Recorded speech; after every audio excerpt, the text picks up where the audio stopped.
Good evening. I would like to welcome everyone to the Henry County Zoning Advisory Board meeting for Thursday, November the 12th, 2020. This meeting is being televised on Charter Channel 180 and AT&T U-verse Channel 99. It will air daily at 1 p.m. with an additional airing on Thursday at 7 p.m. A video is available on demand on the county website. Please turn off all cell phones and laptops and set them to vibrate. Anyone wishing to speak tonight, please fill out a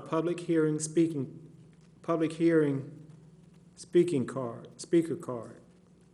A total of 10 minutes will be allowed for anyone wishing to speak in favor of a case and 10 minutes for anyone wishing to speak in opposition. For example, if 10 people wish to speak, they must share the 10-minute slot. When you are speaking, please address the board and not the audience. At this time, we will have the invocation and the pledge. Please stand. Bow our heads, please. Heavenly Father, we come before you thanking you for all of your blessings. We ask that you be with us this evening. Guide us in our decision making. Ask that it be of the right choice for this county. These things we ask in Jesus' name. Amen. I pledge allegiance to the flag of the United States of America and to the republic for which it stands, one nation, under God, indivisible, with liberty and justice for all. This meeting is now called to order.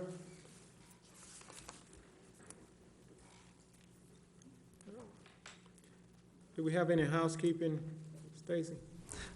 Yes, sir, Mr. Chair. What we would recommend is that when the Zoning Advisory Board accept the agenda, if you'll amend the agenda to add on the acceptance of the 2021 regular ZAB meeting calendar. Okay, thank you. All right. At this time, I'd like to get an amendment to amend the acceptance of the 2020 Zoning Advisory Board calendar. I'd like a motion, please. So moved. I have a motion by Mr. Risher. Second? Second. All in favor? Motion carries.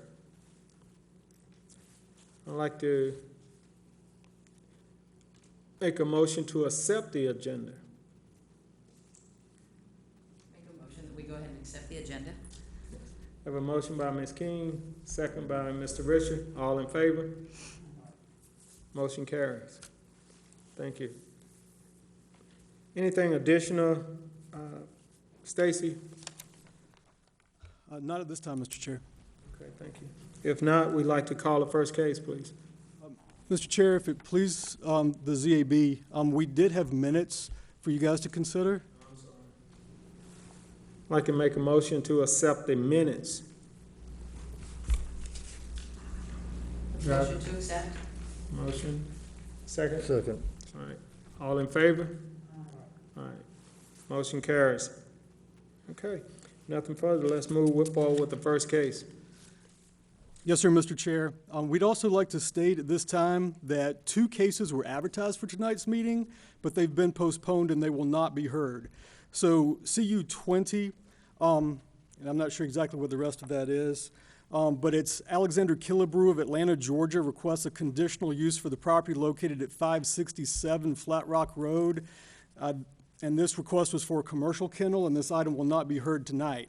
Also, CU 2006 Pulte Home LLC of Alpharetta requesting a conditional use for property located at 1106 Mount Carmel Road for a conservation subdivision. This item will also not be heard tonight. We will re-advertise these items for a later meeting date. Our first item tonight under variance is VR 2017, Builders Professional Group of Fayetteville, Georgia. Requests a variance from development standards for property located at 269 Janey Circle. The property consists of 0.137 plus or minus acres, and the request is for a single-family residence in District 3. And this report is presented by Kamal Al-Salam, Planner 2. Good evening, Chair and board members. waiting for the presentation to come up. While we get that worked out, the variance request in front of you is for property located at 269 Janey Circle, as highlighted in your exhibit books and on the screen. The property is zoned R4, single-family residential, and is .137 plus or minus acres. The applicant is seeking a variance to reduce the front yard and side yard setbacks. The front yard setbacks from 20 feet to 18 feet, and the side yard setbacks from 5 feet to 3 feet. Here's the property on the map shown above. The variance request conflicts MC 0405, which dictates that front yard setbacks for the Madison Square subdivision are 20 feet. Front yard setbacks are 20 feet, and side yard setbacks are 5 feet. This is the subject property. And here is a map of the property showing where it comes out of the actual setback requirements. So the reasoning for this variance request is because there was an error with the certified form board survey where the engineers just missed what happened, and they made a slight error and turned the building slightly to the right, so it comes out of the setback requirements by 2 feet each from the front and the side yard.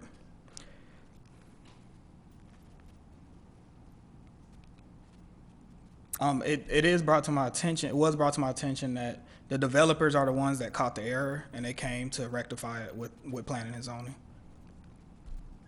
Staff is recommending approval of the requested variance to reduce the front yard setback from 20 feet to 18 feet and to reduce the side yard setbacks from 5 feet to 3 feet with the following conditions. Number one, the structure must meet all building, fire, and development code standards. That also includes them having to fire rate the wall that is closest to the neighbor to their right, because it is, outside of the setbacks if it's approved. And also, if the structure is ever destroyed, it must be rebuilt with the original setbacks for the Madison Square subdivision sign plat. Any questions? Does the board have questions for staff? Okay. If not, we would like the applicant to come forward, please. Please state your name and address for the record. And good evening. My name is Farrell Middleton with Builders Professional Group, Knight Homes. Our address is 160 Whitney Street in Fayetteville. do you have anything additional you'd like to add to staff? No, if y'all have any questions, I can certainly explain to you what happened. I think it's fairly clear with the information that you've got, but I do have some other photos if that would be of assistance. Again, this was just an unfortunate error that we had. It was noticed after the structure was framed, and it's just we're seeking a variance. We've been a builder in the county for many, many years. I've only been in the company for about 2 years, but we've built somewhere around 3,400 houses or so in the last 30 years or so, something like that. And we very rarely come seeking issues of this nature, and we are just respectfully requesting that y'all grant the variance, but I'm here to answer any questions anyone may have. Okay, thank you. Does the board have questions for the applicant? Yes. And it was just something I was wondering, is there an HOA in the community? There is, but we're the declarant. We control that at this point in You time. control it, you haven't turned it over? That is correct, yes, ma'am. Okay. And what about the neighbors? Did they have any? No, actually, I don't believe anyone has noticed this. In fact, the house to the left, that being lot number 41, this is subject property is lot 42 with the address 269. It was started as a spec house. It is under contract and it will close this month. So the person buying that didn't even notice that we had this minor issue. So. Okay. Any additional questions for the applicant? Mr. Richard? Yes, sir. Are you aware of any concerns from the adjoining property owners? No, sir. We have not had any current concerns or questions from anybody. There are occupied houses directly across the street. The two adjoining properties are not occupied yet. They were spec houses when we started them. I will say that the discrepancy is barely noticeable, the way the street has a curve, and also the way that the balance of the house is set so that it meets the 5-foot setback as you go towards the backyard. That is correct, yes. All right, any additional questions for the applicant? If not, you may be seated, sir. Thank We'd you. like to allot 10 minutes for anyone wishing to speak in favor of this case, or the variance. Okay, if no one's coming forward, 10 minutes. We'd also like to allot 10 minutes for anyone wishing to speak in opposition. Okay. Does the board have, I don't see anyone coming forward, does the board have any questions for, any additional questions for the applicant or staff? Okay, if not, we'd like to call the case, please. VR 2017 Builders Professional Group of Fayetteville, Georgia, requests a variance from development standards for property located at 269 Janey Circle. The property consists of 0.137 plus or minus acres, and the request is for a single-family residence in District 3. The report was presented by Kamal Al-Salam, Planner 2. Heard the case. Do we have a motion? Yes, I would like to make a motion to approve the variances with the stipulations set forth by the staff presentation. We have a motion. Do we have a second? Have a motion and a second. Any discussion? Okay, all in favor? Motion carries. Thank you. I'd like to call the next case, please. VR 2015, Virginia Dixon of Mcdonald, Georgia, requests a variance from development standards for property located on Eastlake Parkway, west of Highway 155 North in Land Lot 6 of the 7th District. The property consists of 1.233 plus or minus acres, and the request is for future commercial development in District 4. And the report is presented by Kenta Lanham, Planner 2.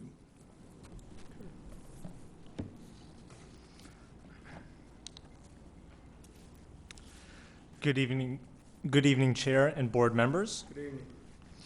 The variance request in front of you is for property located north of East Lake Parkway and west of Highway 155 North.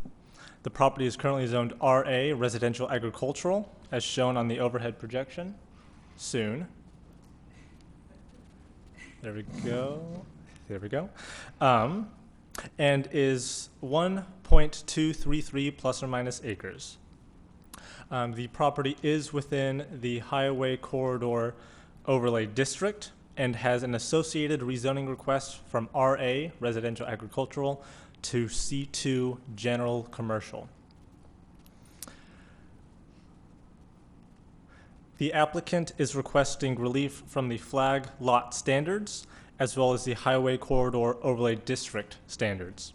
The subject property is a flag lot as shown on the overhead projection.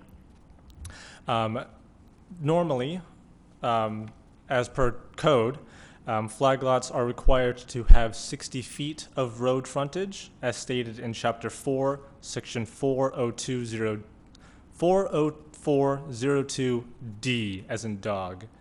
The subject property has a current road frontage of 32.73 feet. As mentioned, the subject property is within the Highway Corridor Overlay District. Under the assumption that the property is rezoned to commercial, it would need to comply with the standards under Highway Corridor, specifically Chapter 4, Section 40506D2, which requires commercial lots in the overlay district to have a minimum 175 feet of road frontage. Again, the subject property has 32.73 feet. Under Chapter 4, Section 40506D3, it requires non-residential lots in the overlay to be generally rectangular. As previously mentioned, the property has a current road frontage of 32.73 feet and is not considered to be generally rectangular by staff. Approval of this variance would address the county-wide flag lot standards as well as the overlay lot standards pertaining to the commercial property if it's rezoned. And so approval of this variance would bring this property into compliance. Given the criteria of the variance request and the characteristics of the request, there is a reasonable basis for granting the variance request for relief from the flag lot standards, countywide standards, as well as the Highway Corridor Overlay District standards. As such, staff recommends approval, and that recommendation is on the screen. If you have any questions, I would be happy to answer them. Thank you so much. Okay. Does the board have questions for staff?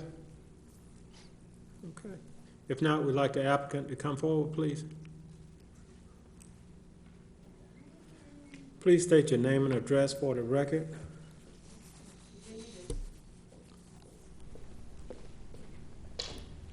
Virginia Dixon.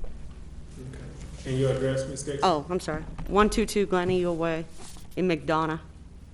Okay. Do you have anything additional you'd like to add to staff comments? This parcel was originally all commercial to begin with, so this is just I'm just trying to put it into, yes, I agree with the recommendation. Okay. All right. Does the board have questions for the applicant? Okay, if there's no questions, we'd like to ask that anyone wishing to speak in favor of this case to come forward. You may be seated, ma'am. All right. Okay, I don't see anyone coming forward. We'd also like to ask that anyone wishing to speak in opposition to come forward. Okay. Does the board have any additional questions for the applicant or staff? Okay. All right, call the case, please. VR 2015, Virginia Dixon of McDonough, Georgia, requests a variance from development standards for property located on the East Lake Parkway, west of Highway 155 North in Land Lot 6 of the 7th District. The property consists of 1.233 plus or minus acres, and the request is for future commercial development in District 4, and the report was presented by Kenta Lanham, Planner 2. Okay, we've heard the case. Do we have a motion? I make a motion that we approve the variance for District 4. Okay, we have a motion, and we have a second. Second. We have a motion and a second. Any discussion? All in favor? Motion carries. Call the next case, please. Under rezoning, RZ 2009, Virginia Dixon of McDonough, Georgia, requests a rezoning from RA Residential Agricultural to C2 General Commercial for property located on East Lake Parkway, west of Highway 155 North in Land Lot 6 of the 7th District. The property consists of 1.233 plus or minus acres, and the request is for future commercial development in District 4, and the report is presented by Kenta Lanham, Planner 2. Good evening once more, Chair and board members. Good evening. The rezoning request in front of you is for property located north of East Lake Parkway and west of Highway 155 North. The property is currently zoned RA as previously mentioned, and the request is to rezone the property to C2 General Commercial. The property is within the Highway Corridor Overlay District. The rezoning request is supported by the future land use map as shown on the overhead projection. And to rezone the property, it would need to meet all of county code and highway corridor district standards. As such, there would be a need for a 40-foot landscape buffer along the north property line, given that it abuts residential property, specifically R2 to the north, and that is a county-wide standard. Reviewing the files of nearby properties indicates that the subject property was intended to be developed as commercial alongside the surrounding properties, but it was actually never rezoned, according to our research. The property does have a non-residential driveway that services 3 adjacent commercial properties. Those commercial properties include a fast food restaurant, a pharmacy, and other miscellaneous general commercial businesses. Given the criteria for the rezoning and the characteristics of the request, there is a reasonable basis for granting the the rezoning request from RA to C2. Once more, a rezoning developing the property for commercial, it would need to meet county-wide standards as well as those standards under highway corridor.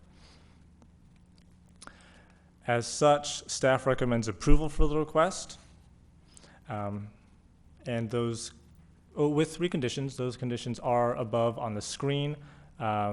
These are the first 2, and the last one is here. Thank you, and I would be happy to answer any questions that you might have. Okay. Does the board have questions for staff? Okay. If not, would like the applicant to come forward again, please.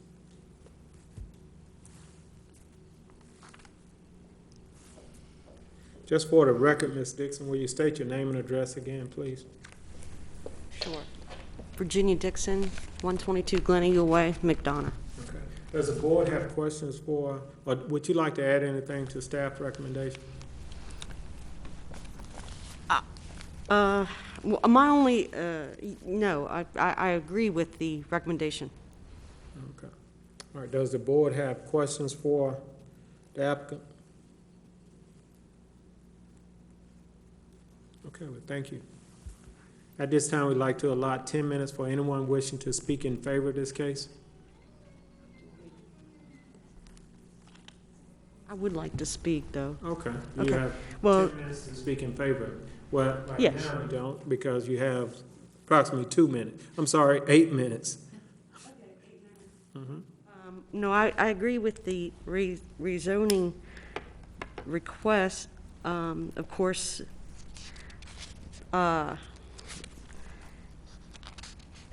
because it won't have any effect on the character of the existing area, and it's consistent with that, with the future land use map. The only concern I have is the request for the de-acceleration and acceleration lane, in that I don't know the cost related to that, and I don't know that it would be supported because there are 3 separate accesses for that area, and the Bojangles does not have currently that in place. And I would expect about 5 cars a day. I mean, it's not going to be, I don't expect it to be a high-traffic area. But other than that, I'm, you know, if that's possible to consider. Okay, thank you. Okay. There's about 6 minutes left, a little over 6 minutes, for anyone else wishing to speak in favor of this case. Okay.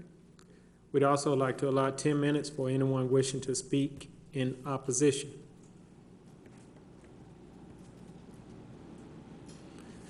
Does the board have additional questions for staff or the applicant? I do for staff. Can you explain the inclusion of the deceleration lane, why that is necessary? Yes, of course. That condition is standard to essentially all rezoning requests and staff recommendations for approval. It's something that Henry County DOT requires. At least they ask us to put this condition in. Given that it already has a non-residential access drive that services those 3 adjacent commercial properties, I don't believe any increased improvements would be required. And that would come at the development stage once you know, someone purchases the property and plans to develop. That would all be addressed in the permit phase. So there would be a type of like a traffic study done? A traffic study, I think, would only be required after a certain threshold of anticipated. Volume. Mm-hmm, exactly. For one for one commercial development of this size, I don't believe a traffic impact study would be required. But if one is required, that would certainly come at a later time. Right. Okay. Thank you. I have a question for you, Kenta, as well. Now, if I'm understanding you correctly, DOT would make that decision whether they need a decel lane or not. Correct. Oh, okay. So it's not cut in stone. They would come out and make the decision. Yes, and like I said, this condition is just a standard condition that we have for all rezonings. Okay. Thank you. So, Mr. Chair, if I might, as Kenta said, there are thresholds in the code for development generally, and if the characteristics of that development meet those thresholds, then the traffic study would be required and the acceleration, deceleration lane would be required. However, the fact that the DOT asked us to include it as a zoning condition means that regardless of the thresholds, it would be required. And if this is something that you would rather be handled by the code and not required regardless, then perhaps that condition needs to be taken off of a motion to approve. If DOT requested it, I'm following DOT's request. Yes, sir, and that's the reason why we included it in the staff report. We don't even ask. If they request it, we'll put it in there. Understood. Okay. Any additional questions for I staff? have a comment. It would seem fair if you're going to include that requirement to associate a cost with it, if that's possible. No one from DOT is here tonight. I have no idea, but I think it's a legitimate question by the applicant if that is in fact a condition. That's just a comment. Yes, and I think that has a lot of merit because this driveway is shared by several businesses. So it could be that they could share the cost potentially? Potentially, Or- that's true. It would be an additional cost to simply require a traffic impact study, but without a condition requiring a traffic impact study, it would only be required if that threshold is met. Right. But if the recommendation is for there to be a traffic impact study to decide if a decel lane is required or not, then the characteristic of a traffic impact study is that you pay your fair share. And that would be determined by the evaluation of By the the traffic study. impact study. All right, any additional questions for staff or the applicant? Something that's up in the air. Is this something that we probably need to table until we can get some good information on it? Is there a pressing need to go ahead and go forward, or? Yes, sir, we would want to go ahead and move forward with it, and I don't know if we could, but we've got an aerial, or perhaps we could ask Ms. Dixon if there's an existing decel lane in place. Ms. Dixon, will you come forward, please?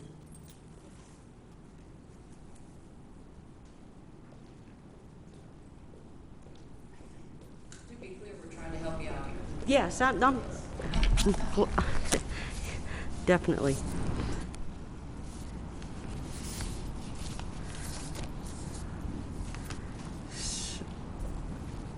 And that question, Stacy, was, the question was, is there a decel lane in place? I don't believe so. Not along the,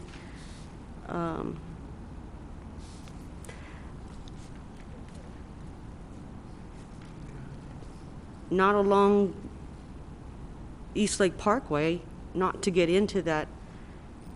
I'm assuming a decel lane would be in this area. If you want, I can show these pictures that show Okay.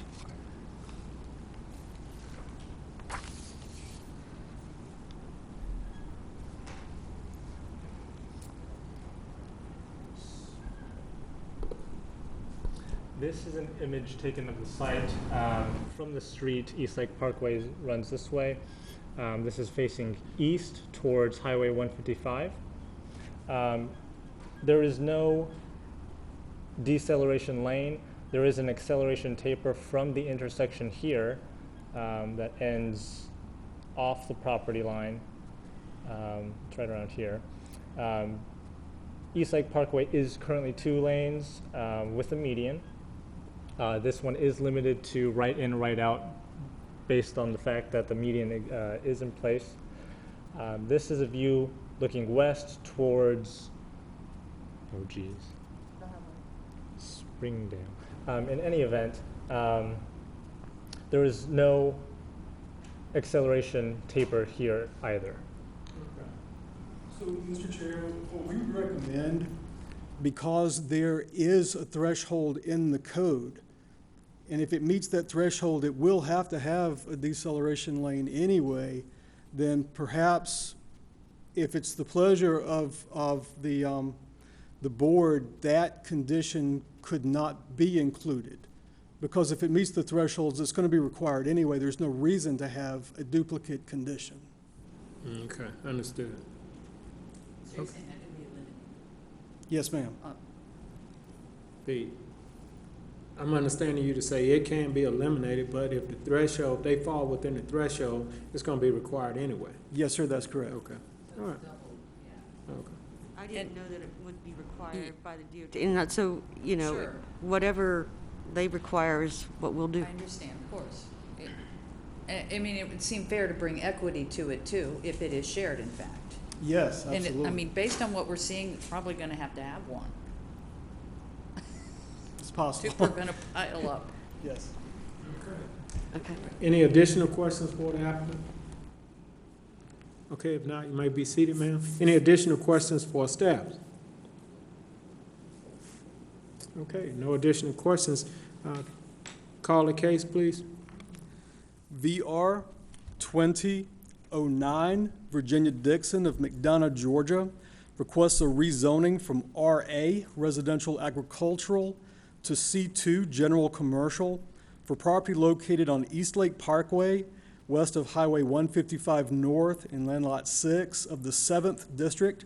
The property consists of 1.233 plus or minus acres, and the request is for future commercial development in District 4, and the case was presented by Ken Lanham, Planner 2. Okay, we've heard the case. Do we have a motion? I make a motion that we approve as understood tonight. Okay. Do we have a second? Can we have discussion? Yes, discussion, please. Let's move to discussion. Can we amend that motion to eliminate the deceleration lane requirement as suggested by staff, as Stacy recommended? I don't know if they want to lie, take it out or just let it lie. If it's needed, if DOJ says you're gonna have to have it, they have to have it, they've been a threshold. But it's kind of redundant, because if it's needed, it doesn't, if it's not needed, they probably wouldn't do it because of cost, but if it's needed, But the condition, I think what Stacy was saying is the condition would be in fact redundant because they're gonna do a So traffic. if we do the condition, then so that I guess we do have to take the condition out, so it'll just be DOT's condition. Right, that they're Okay. gonna do it anyway. I Okay. think that was the recommendation to streamline. Okay, then I want to amend my motion. I make a motion that we remove the requirement for the deceleration lane and approve it. We have a motion. Do we have a second? Second. Okay, a motion and a second by Ms. King. All right. And any discussion? Any further discussion? Okay, all in favor? Motion carries. Call the next case, please. RZ 2006, South City Partners LLC of Atlanta, Georgia, request a rezoning from RA Residential Agriculture and R2 Single Family Residence to MU mixed use for property located at 2080 Jonesboro Road. The property consists of 42.57 plus or minus acres, and the request is for a mixed-use development. District 2, presented by Stacy Jordan Rudisill, Chief Planner. Good evening, Mr. Chair. Good evening. Board members, the request before you tonight, as was indicated on the agenda and also on the legal ad, it indicates that this property was originally brought in with 42 acres, but it was subsequently amended so that we're now looking at a subject property of only 31 acres. So this property, and again, the exhibits in your exhibit book and the exhibits that are on the overhead, they show the original 42 acres, but that's not our subject property tonight. That has been subsequently amended. So the parcels that have frontage on Mount Olive Road have been removed from consideration for tonight. You can see that the amended site plan shows just the property that will take access from Jonesboro Road. So this property is immediately to the side of and behind the Mcdonald Christian Church, which is located at the intersection of Jonesboro Road and Mount Olive on the north side of Jonesboro Road. So the applicant is requesting 10 acres to be developed for non-residential purposes. That's commercial, retail, office, and so forth, restaurant. But behind there, the balance of the property would be developed for an apartment complex. So we're looking at up to 280 apartments that would be a mixture of 1-bedroom, 2-bedroom, 3-bedroom apartments. The future land use map calls for MU, which is mixed use land uses, and the applicant's request for a mixed use zoning district is certainly supported by the mixed use land use designation on the future land use map. This mixed use future land use map has an associated density limitation of up to 16 dwelling units per acre. The preliminary conceptual site plan that we're looking at, which we don't require to be engineered, indicates that the density would exceed 17 dwelling units per acre, which is not supported by our future land use map. We've evaluated the applicant's request, and we've noted a lot of merit in the applicant's request. The property is located within the Highway Corridor Overlay District. It's going to be required to comply with all of the development standards for the mixed-use zoning district that's indicated by the code, supplemental standards, countywide standards, as well as the Highway Corridor Overlay District.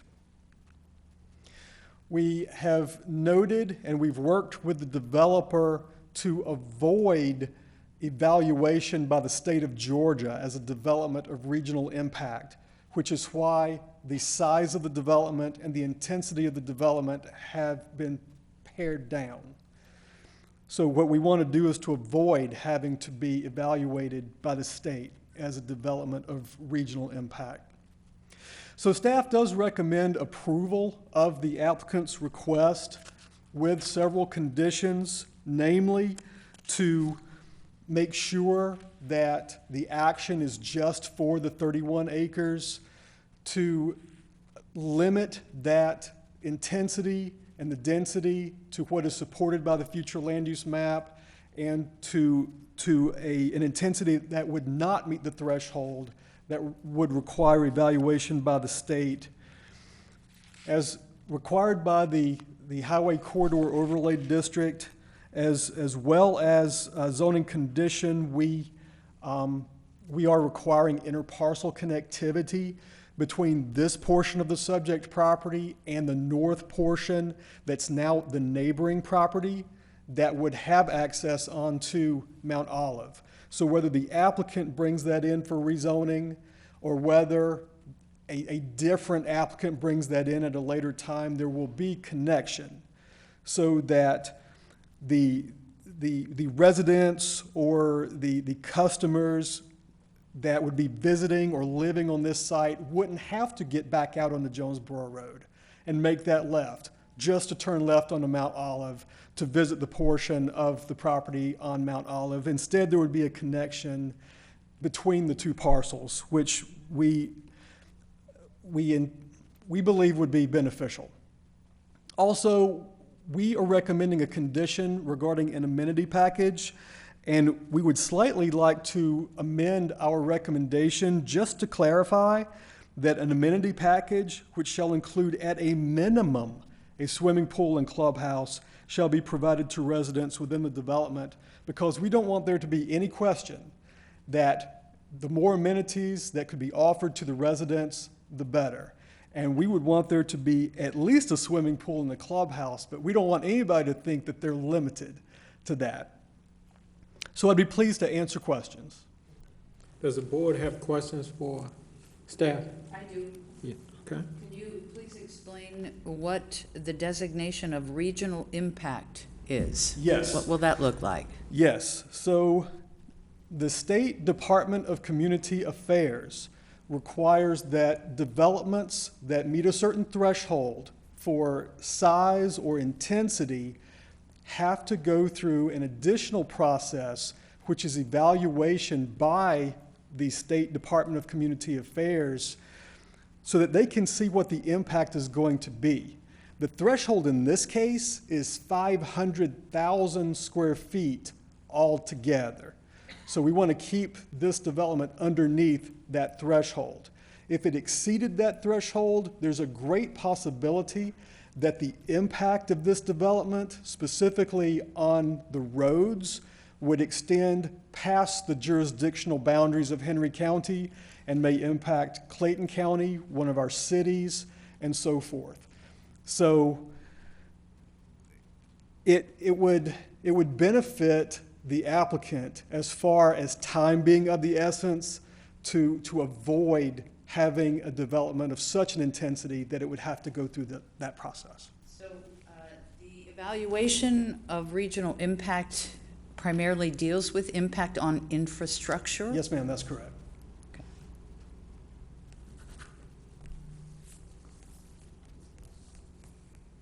Okay, any additional questions for? What is that property connection going to look like? What will it consist of? Yes, ma'am. The property connection is shown on the applicant's site plan. So this should be in your exhibits and also on the overhead. But you'll notice along the eastern property line, if you head north, once you get past the non-residential commercial development, there is an access road that goes along that property line that extends into the property to the northeast. And that will form a direct connection which would keep the residents and the visitors from having to go out onto Jonesboro Road to go around the development to come back into the north. So because they would have that direct connection, we could avoid that additional congestion onto Jonesboro Road and Mount Olive. Okay, thank you. Okay. Anything else, Ms. King? Okay, sorry. Any additional questions for staff? If not, we'd like the applicant to come forward, please. Please state your name and address for the record. Will Cassidy, 3715 Northside Parkway, Atlanta, Georgia. Mr. Cassidy, do you have anything you'd like to add to staff recommendation? Yes, sir. First of all, thank you for having me. Appreciate you taking the time to hear me out tonight. So to begin with, as Mr. Jordan alluded to, I'd like to address the DRI comment first and foremost, if I can. The actual footage that we are planning to construct is well beneath what was stated in the report. The rationale behind that is that because there is no, and you'll have to jump in if I technically say this wrong, but the rationale is that there's no stipulation in the existing code designating a minimum size dwelling unit. Therefore, the code defaults to the ARC code, which suggests that the average dwelling unit should be sized at 1,500 square feet. That is not what we're planning. Therefore, using our actual footages, the total square footage that we would plan to construct would be a couple 100,000 square feet under that threshold. So we would be more like 390-something thousand square feet plus or minus, rather than the 490-something thousand in the report.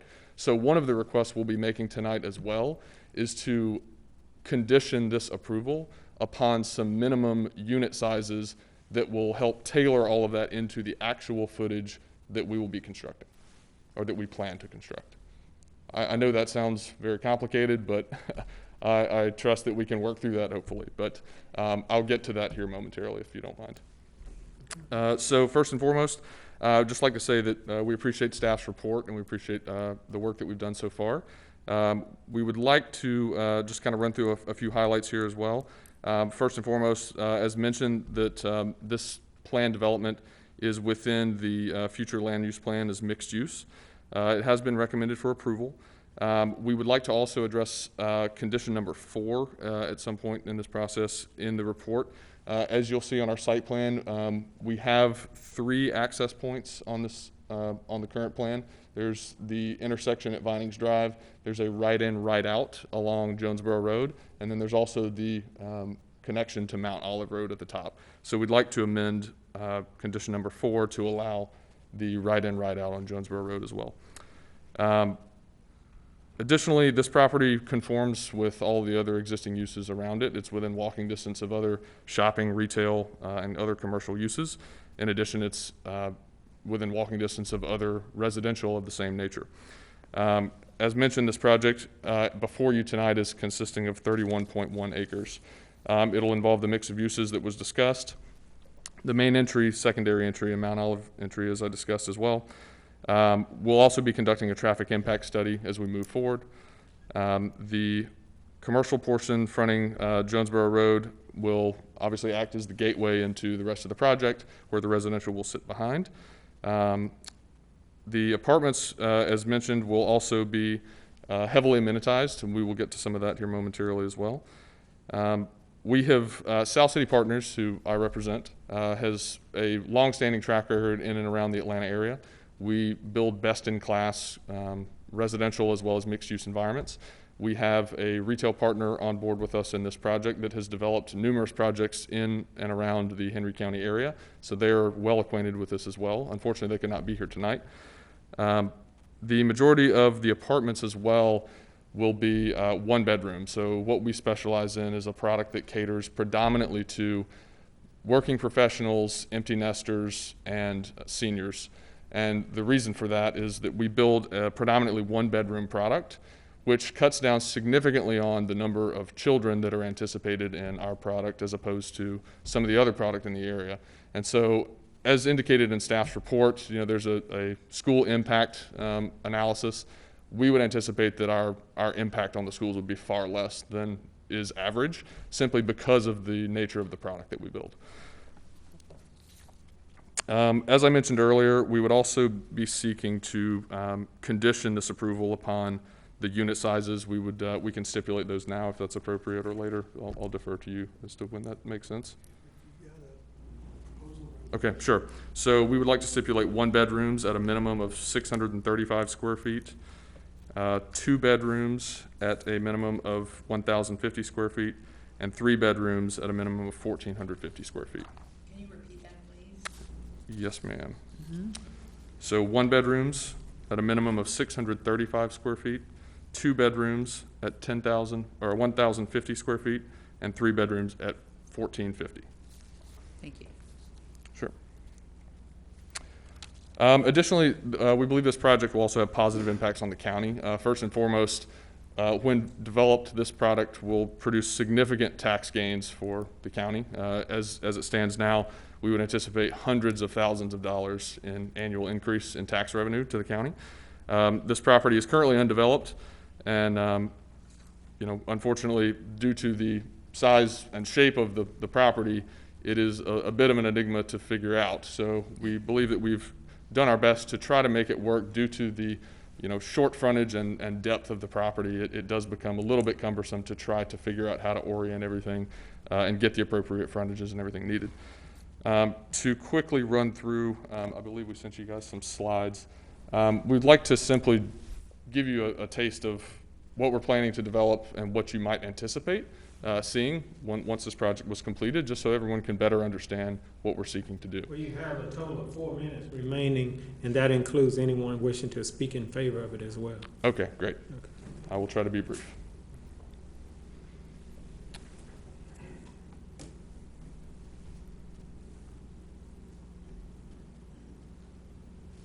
Okay, great. Can I just click one of these? Yeah. Put down there. Okay, great. Thank you. So the site plan we have reviewed. This is the property lines proposed, simply to show you, again, due to the nature of the property, we do have a couple of flag lots proposed. We believe those meet all of the criteria for flag lots as it stands now. This is a sample rendering. This is what we would contemplate constructing on this property. This is some sample retail imagery, which would also be similar to what we plan to construct here. This is an example 1-bedroom floor plan, so this is similar to the 635-foot number that I gave you earlier. This is a sample 2, which would be the same square footage that I mentioned earlier. And then a sample 3, which shows you what we'd be planning as well. And to note, again, back to the school comment, we would only plan to build a handful of 3 bedrooms, so that would be very limited, 8 to 10. This is an example clubhouse. So this is a product that we have recently completed. As I said, we are a best-in-class regional developer. This is a product that we would welcome anyone to come tour with or without us. This one is actually, we picked one that is the closest in proximity to Mcdonald. This is in Fairburn, Georgia. So this is one that we have recently completed. So to give you an example of the amenities that we would contemplate, this is the type of stuff that you would expect to see.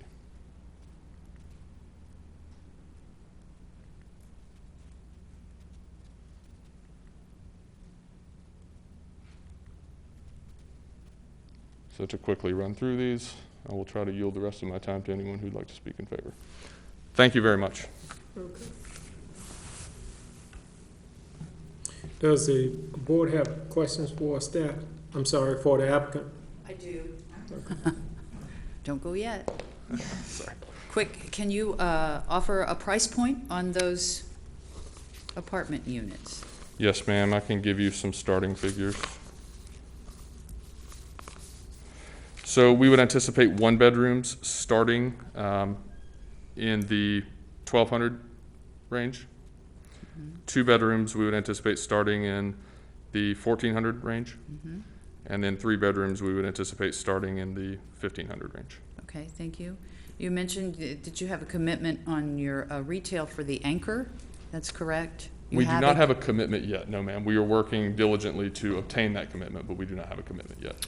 What about on your medical office space? We do have a commitment there. Yes, ma'am. The pond, how is that? I didn't even know there was a pond back there. What do you need to do to the pond? Yeah. We'll simply be expanding. It's a farm pond that exists on site, so we'll simply be expanding that and using that as on-site detention. Okay. Can you add a tiki bar and tennis courts? I'm Perhaps. kidding. I don't have any other questions right now. Yes. Approximately how many 1-bedroom apartments are you going to have, or how many 2-bedrooms really, because that's where the kids come in? Sure, yes, ma'am. So we would anticipate about 65 to 70% of our unit mix being 1-bedrooms, somewhere in that vicinity. And then the 2-bedrooms would be somewhere around 25 to 30% of the unit mix. And the 3s, as I mentioned, would be de minimis, call it 3 to 5%, somewhere in that range. Okay. Any additional questions? I have a question for Stacy. Do you know, Stacy, does the school district just use a formula based on the number of units, and that's where they come up with 600 additional students? Yeah. They do. They look They at just an have a average of formula. 2 students per unit, and they really don't make any differentiation between age targeted or just general population. In the numbers, gotcha. Yeah, okay. I can attest that on our other properties of similar nature, we have no more than 10 to 12 children overall. Any additional questions for the applicant or staff? Okay. If not, you may be seated, sir. Thank We you. have approximately 2 minutes for anyone wishing to speak in favor of this case. 2 minutes for anyone wishing to speak in favor. Please state your name and address for the record, sir. I'm Gene Morris, Mcdonald, Georgia, and just appreciate the opportunity to come before y'all. I'm one of the owners of the property. My brother and sister and I own it. It's one of the last pieces of our family farm out there where we farmed for the last 100 years. Over the years, we've sold off a lot of property where Crown Park is, where McDonald Christian is, the western side of Henrytown Center. It's become town around us, and it's no longer an agricultural area. And we just decided it was time to quit standing in the way of progress when the county changed the land use plan to mixed use for that area. We decided the best thing to do would be to go find the best developer we could. South City Partners did not brag on themselves enough. This is a first-class operation. They've done work in Town Center Alpharetta, Town Center Kennesaw, downtown Atlanta. They do very good work. I've seen their work, and just want to recommend them to you highly. We have always been good neighbors in that part of Henry County, and we want to continue to be good neighbors and leave something that will be an asset. I know my mother still lives out there. She would love to have a grocery store close to home, which is something that's very lacking in that area of the county. So I will stop before my time runs out and say thank you to y'all, and thank you for staff for that good report. Okay, thank you. Okay, I think we're out of time. We have 26 seconds. So at this time, we'd like to allot 10 minutes for anyone wishing to speak in opposition of this case.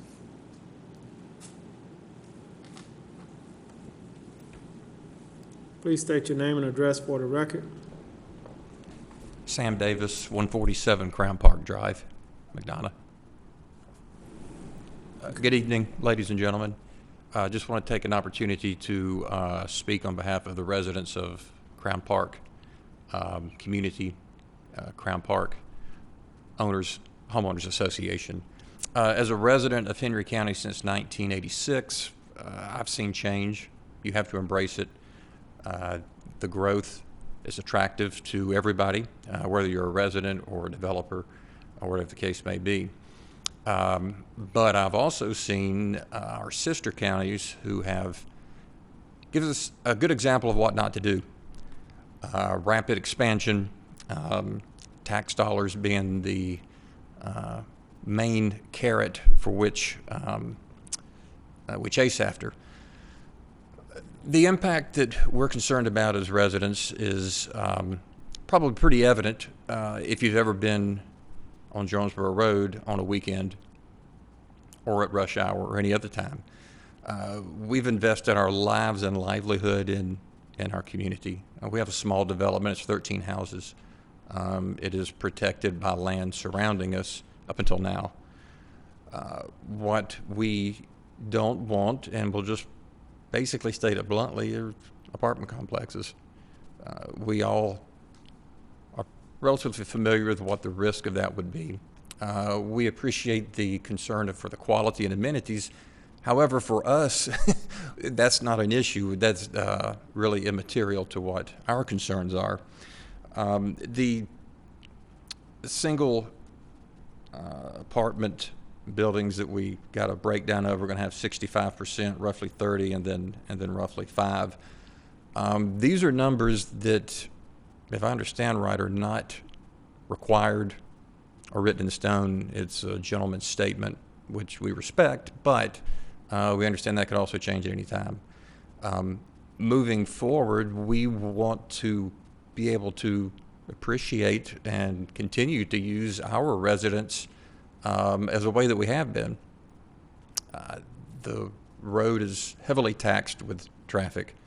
Our commercial developments around the area, surrounding streets and so forth, have a lot of vacancies. You can go on Jodico Road, you can go over to Flippin Road, all of these areas that have new developments that are sitting there with for rent signs in the windows. That's our concern. We moved to Henry County, understanding that it is going to grow, but we want the growth to be respectful of those who founded some of these communities and are still thriving in them.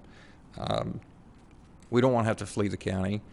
Some of us moved from neighboring counties because of things that pushed us to a different environment, which we want to maintain.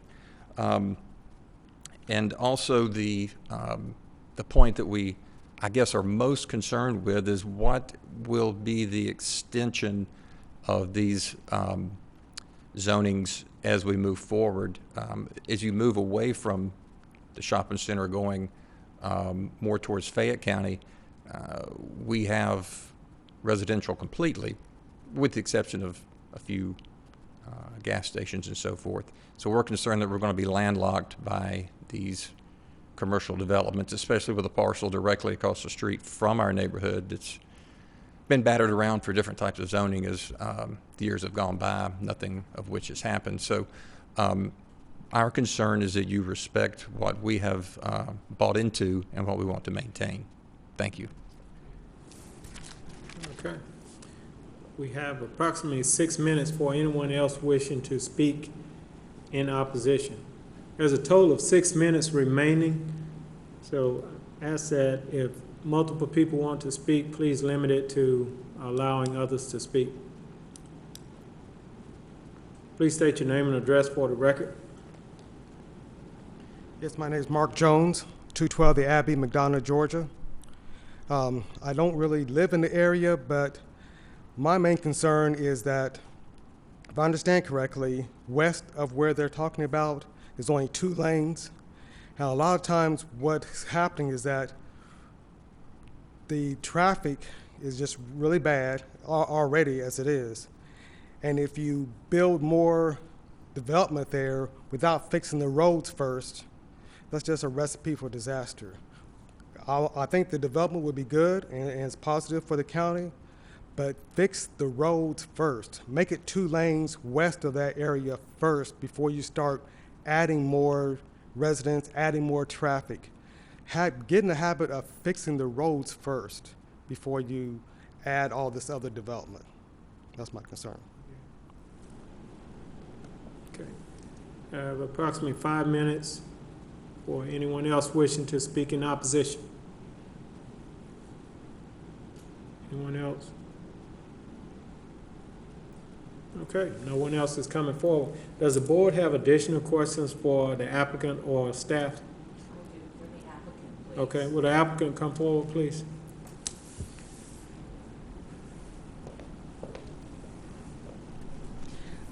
Just a couple of things. It's certainly the concerns about the traffic are understandable. We hear that a lot.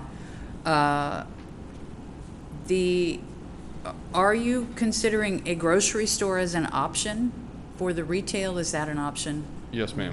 That would be an option. Yes, ma'am. And the total number of apartments that you plan to build? 280. It was 280. All right. I must have missed that. I don't think I have any other right now. I don't think. Thank you. I have one question for staff. Now, staff, were you aware that they were asking to amend the conditions? We did know that they were asking to amend Condition 4, and for an excellent reason, which is that the Highway Corridor Overlay District requires a certain number of access points based upon the size of the development.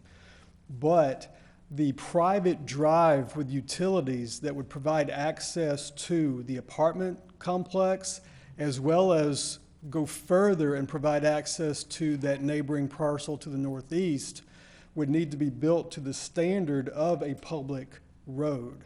And so we would give them credit for that. And there are several access points onto that private drive with utilities. So that standard would be met, and we have no issue with that at all.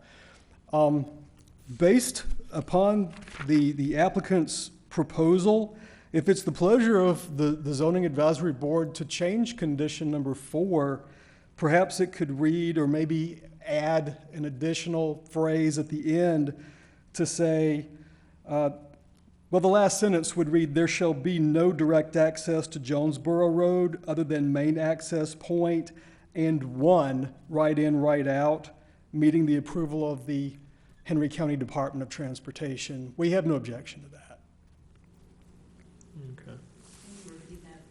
Yes, ma'am. The last sentence would read, there shall be no direct access to Jonesboro Road other than the main access point and one right in, right out, meeting the approval of the Henry County Department of Transportation. Thank you.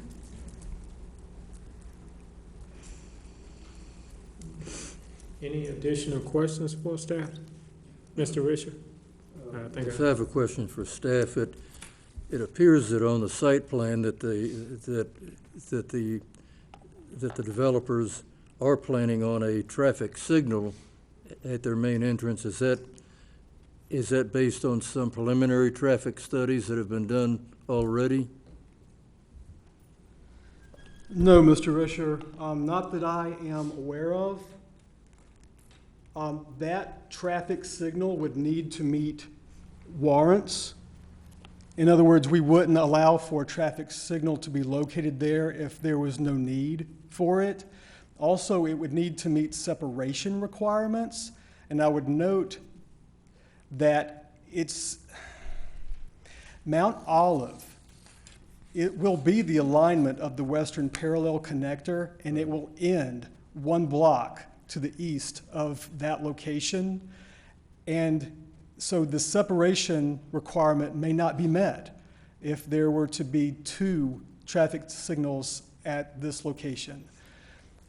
It's possible that it would, but we are requesting a condition, and that's condition number 3, that a traffic impact study would be required.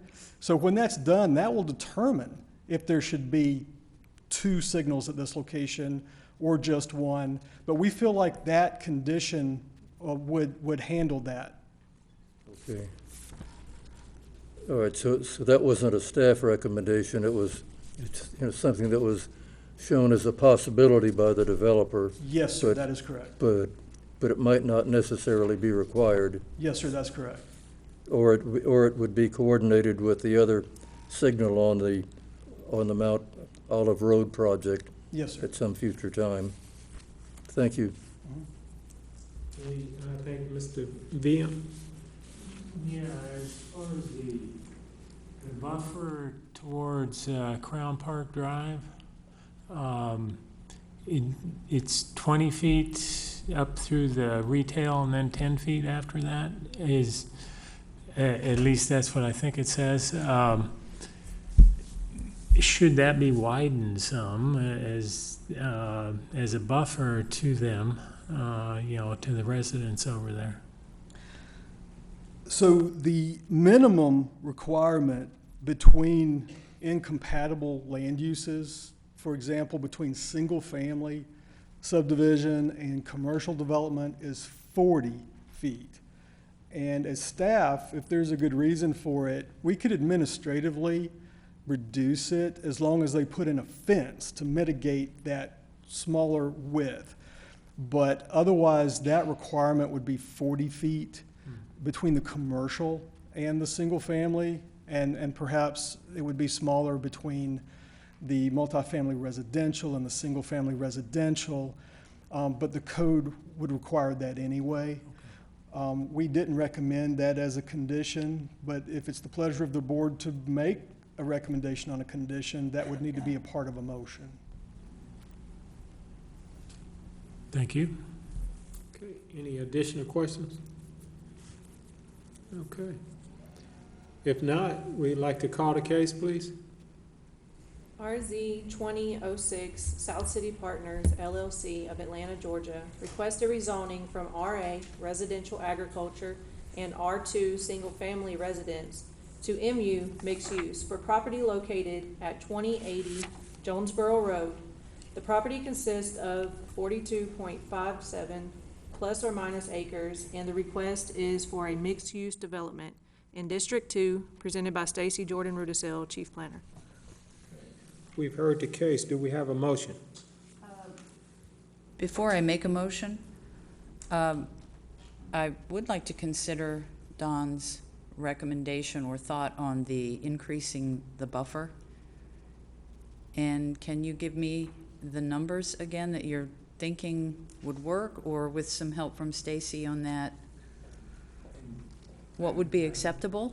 I think, talking with Stacy, and you could put in there what the code says to verify, but it sounds like the code will take care of it anyways.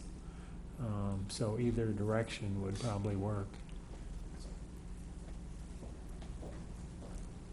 So what we would recommend, just to nail it down, if you would like to include a condition regarding a buffer, is that there would be a 40-foot buffer along property lines shared with single-family residential, of 40 feet between commercial and single-family residential, and 20 feet between multifamily residential and single-family residential.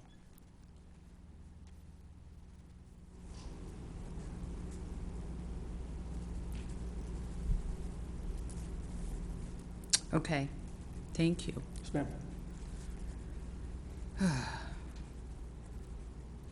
All right, let's try it.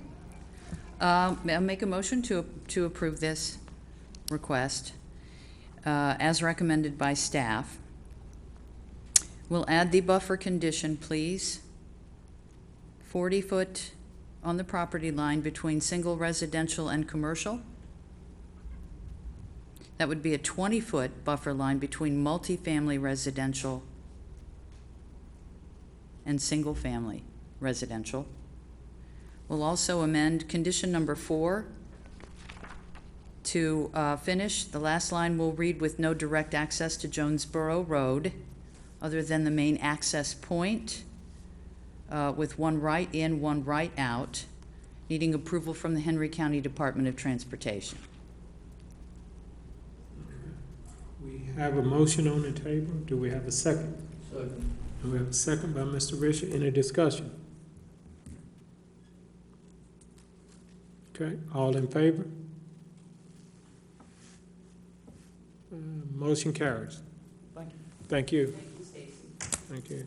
I believe that concludes our cases for tonight. I have a motion to adjourn. So moved. All right. Meeting is adjourned.